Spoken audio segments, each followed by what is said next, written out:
Worried that you won't be able to afford food in 2023? You're not alone.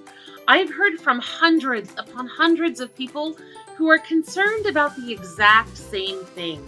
Food costs just keep skyrocketing, and some of the critical food benefits that we've been relying on are ending.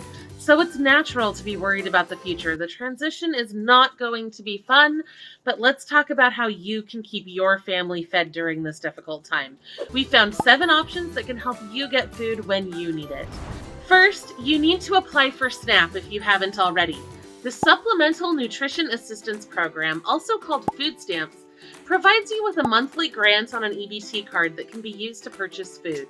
Even if you get the minimum of $23 a month, it's still something, and that can unlock other benefits and deals for you too, so do what you have to do to get that. Second, since we know that SNAP is never enough to actually survive on, you need to find the food banks in your community. Food banks basically distribute free groceries to people who need them. There's usually a variety of pantry staples, fresh produce, bread, dairy, and sometimes even meat, depending on your food bank's policies. It can sound intimidating if you've never been to one before. I know, I was scared the first time I went, but I promise it's not a big deal to go to a food bank. I've been to several, and everyone is always so nice and so patient. They are genuinely there to help. Some food banks will ask you to register in advance, and others will have you sign up on site. You usually don't need to provide more information than your name, address, and the ages of your household members. Some food banks may ask you for more information, especially if they offer other services as well. When you go to the food bank, you'll be able to pick up a certain amount of food depending on your household size. It's important to fully understand the policies of your local food bank, including how much food you can get per visit and how often you can visit. Find your local food bank by using the Feeding America directory or by calling 211.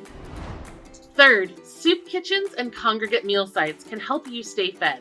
There are many churches, nonprofits, and other organizations that can coordinate free community meals. And it's not always soup. I've actually seen some great varieties at these locations. As long as you're not too picky, you can usually pick up a free meal at least once a week. When you call 211, they can help you find hot meal sites in your area as well. Fourth, try your local Buy Nothing group on Facebook. I've seen people giving away food in these groups, especially recently. I've also seen people request food and have others in the community step up to provide that.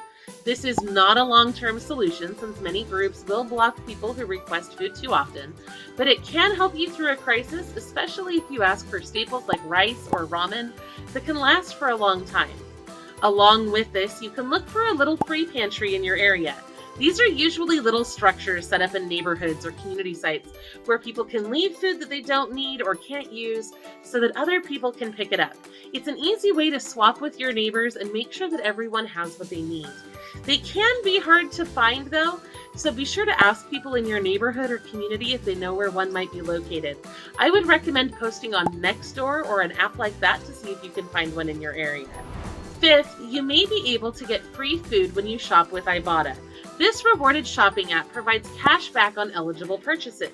Sometimes, if you shop very carefully, you can find products that are the same price or sometimes even cheaper than the rebate amount, which means that you'll actually get the product for free or maybe even make money from buying it.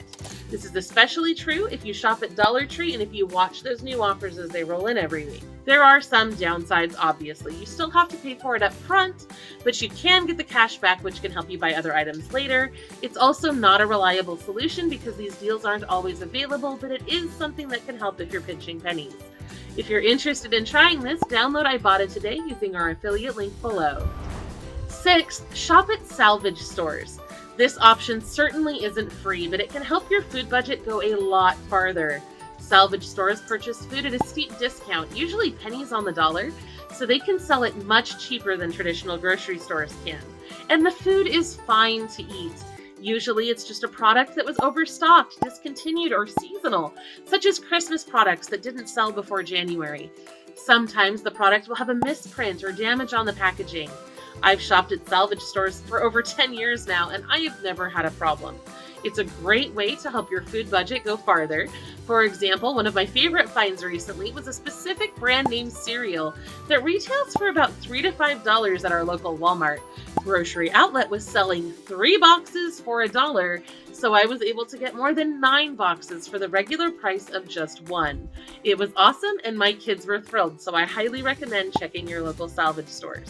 They are located all over America, and you can find one near you at lowincomerelief.com/salvage. Seventh, you can always fall back on fishing, hunting, foraging, and gardening. I know it sounds crazy, but hear me out. Many states offer discounts on hunting and fishing licenses if you're low income, disabled, or a senior. If you need help with the gear, you may be able to borrow some of those essentials from your local library through their lending program or Library of Things. For foraging, you can certainly pick up a guide for edible plants at the library, but some libraries also have fishing poles, tents, and other gear available too. If you are interested in gardening, you can buy seeds and produce-bearing plants with your EBT card benefits. Many libraries also have a seed program, so you may be able to get seeds and gardening equipment there as well. Even apartment dwellers can grow some things in pots, although it does take up precious space, and it can be difficult. I know it takes a little while to pay off, but these strategies can really help cut down your grocery bills throughout the year and into the future. In this video, I wanted to stick with programs that help everyone, so I didn't go into any detail on the specific programs that help children or seniors, and there are a bunch. Let me know if you would like me to do a follow-up video, and in the meantime, check out our previous video on a few of the ways that seniors can get free food. I will see you there.